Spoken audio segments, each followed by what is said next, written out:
Welcome to the PROC Univariate tutorial. In this tutorial, you'll learn how to use the basics of PROC Univariate and understand some of the output. PROC Univariate is a very useful procedure, and throughout most classes that you would take where you do statistical analysis, PROC Univariate is one of the most widely used and most easily accessible SAS procedures. So, the first thing I'm going to do is start by typing PROC univariate. Now, with any procedure, you always have to tell it what data set to look at. So I'm going to go over here and look through my Explorer to see what data sets I have. And in the work directory, I have one called CRISP. So I'm going to use that one.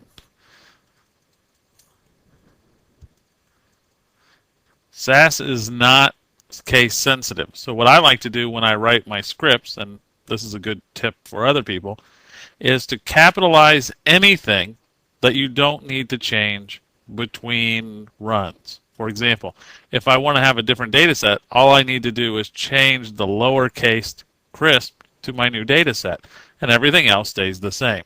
So I'm going to use that as a convention. So the variable I'm going to look at is VAR. I capitalize it because it will always be the same. The variable in that data set is called crispness that I'm interested in.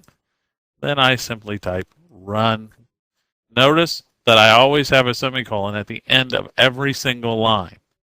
This is very important in that if you don't have it, SAS will essentially blow up, yell at you, tell you that something is wrong. So you must have those semicolons at the end of every single line. All right, now that I've typed this in, let's see what sort of output we get. Okay, immediately we see that the output window has been popped up and the end of the output is shown. Okay, so it says the SAS system gives you a time when the procedure was run, which procedure you used, which variable you used. I used crispness. Tells me how many observations there were. In this data set, there were 45 observations. Its mean is 37.77. Standard deviation of 2.087. Gives me skewness statistics, corrected sum of squares, coefficient of variation. Gives me some weights if I were to have a weighted mean. They add up to 45. Some of the observations, if I were just to add up the data before dividing by 45, gives me a variance, kurtosis, corrected sums of squares, and standard error of the mean. And again, in addition to this, it repeats the mean down here, gives me the median. This data set doesn't have a mode, so it leaves a dot there because it doesn't have one to provide. The standard deviation, the variance is there again, gives me the range and the interquartile range. It does give you a statistic down here or a test for a hypothesis that your variable is equal to 0.